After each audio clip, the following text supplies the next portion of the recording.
What's up? I'm in Houston and we've got some drama. You guys know how I feel about drama. You know I love it. Reality TV guy. And plus, the reason I really love it, well, first off, please excuse the sounds of downtown Houston. If this video is bad or the audio is bad, well, I might just have to re-record it. But I'll try to talk louder. We're watching Justin Verlander tonight, if you didn't know.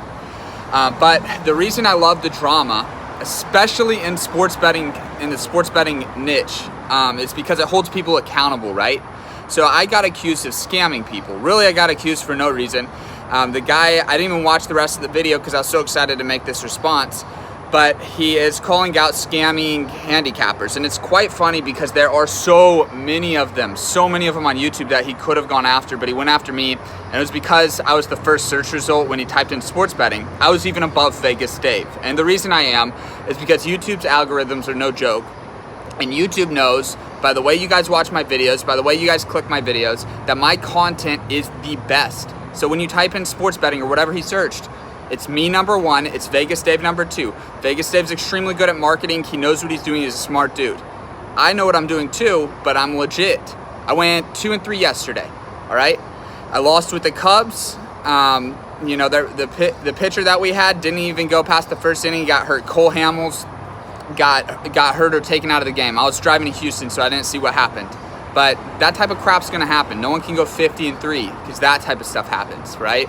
Ryu with the Dodgers gave up 6 runs or 8 runs in the bottom of the 5th to blow our first half cover. So we lost that one, and then the Giants started hitting. They got shut down by a minor league pitcher yesterday, and then they put up 6 runs today. So we lost 3 games. The reason I'm the first search result is because I'm legit, and I'm open about talking about my losses, okay? My record's still, 41-25, 41-25-1, something like that after today.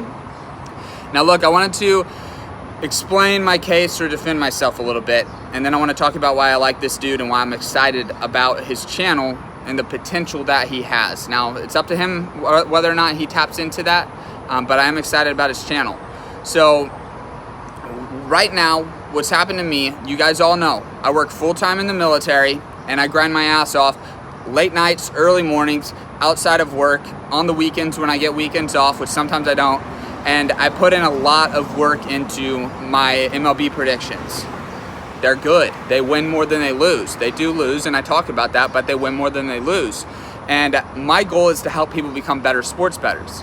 So I've talked about it before, but I'll say it again in this video because this might be the only one that he watches. It seems like he hasn't consumed too much of my content or done too much homework. But my goal is, through the $300 package, what happened was I was documenting free plays. A lot of people found me on Instagram, they found my record, and they asked me, how much do you charge for picks? I was like, dude, I do free picks. But I was like, you know what? I could charge a little bit, and that would allow me to spend more time providing this service, just like anybody else that provides a service, right? A personal trainer. They would love to personal train for free all day, every day, but at the end of the day, they have to pay their bills, and they have to justify dedicating the time to personal training. Financial advising is another one. Right? So people don't provide a service for free if the service is worth something. It's just like common sense. The only reason he accused me of scamming was because I charged $300 for the whole MLB season. If you do the math, that's like under $2 a pick. I'm putting out, you know, some days I put out 5 picks, most days I put out 3 picks. So to call that a scam, and then to call I'm doing write-ups with the picks, and then I'm also teaching people things about sports betting. People are asking me questions, I'm giving them answers straight from an MLB player. I'm friends with MLB players because they watched my TV show, and just because I reach out to them on Instagram, and a lot of them see I'm a cool dude, they're a cool dude, and I have answers from MLB players to questions that you could only get from somebody who's experienced Major League Baseball. So I'm providing my clients with a lot more than just blind picks, right? So I can see how you would think it could be a scam because 99% of people out there selling picks are scamming. But look into my page, look into my Instagram. Just hear me talking right now. I've touched on a lot of the things.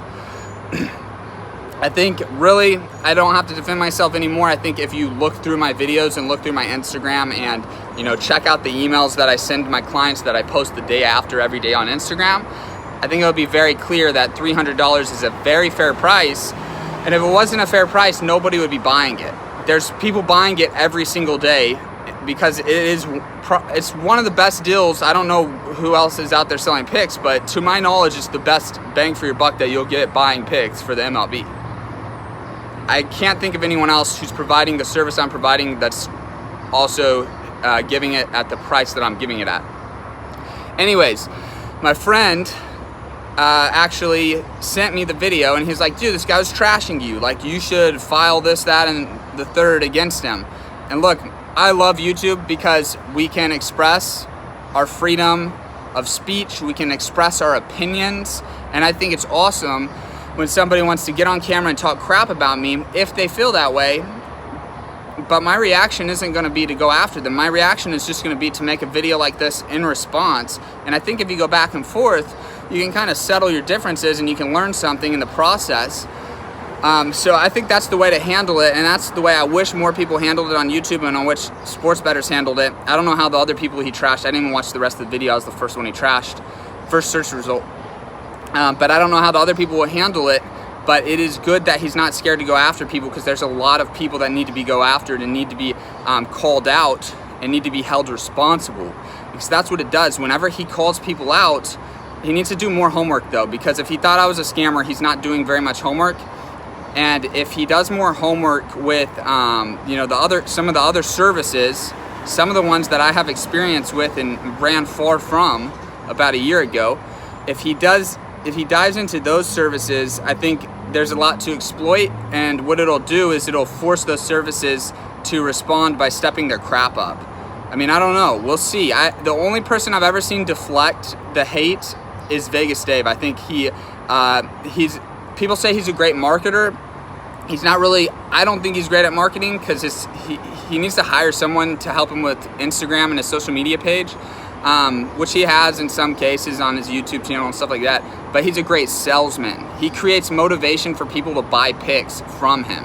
And when somebody says he's scamming and that's not real, his responses make sense to the average person looking in.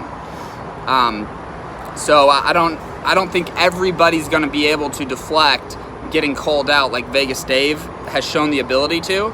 So I hope he keeps calling people out, but I just hope he does more homework on those people, because if I looked like a scammer to him and he made a video exposing people that are selling picks on YouTube and I was the first one, man, it's disappointing. It's really disappointing, because I'm one of the few that's actually legit, doesn't run from anything, doesn't hide from anybody. I let you guys know everything about me. I'm honest with you. I'm the #1 transparent handicapper in the game. I can't promise the best record every single season, but I can promise I'll always be #1 in transparency.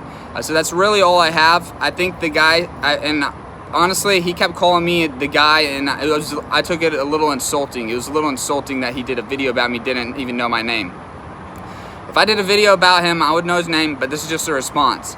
But I really like his channel. I think he's somebody that has a lot of potential and could do really great things for the sports betting community. Just needs to do a little bit more research. So that's all I got for this video. Hopefully he watches it. You guys go watch his video. I'll put the link to it in the description of this video so you can go check it out. Let me know what you think in the comments. Go on his video. Maybe let him know what's up. Let him know I made a video. And hopefully we can move forward with this and all become better content creators going forward.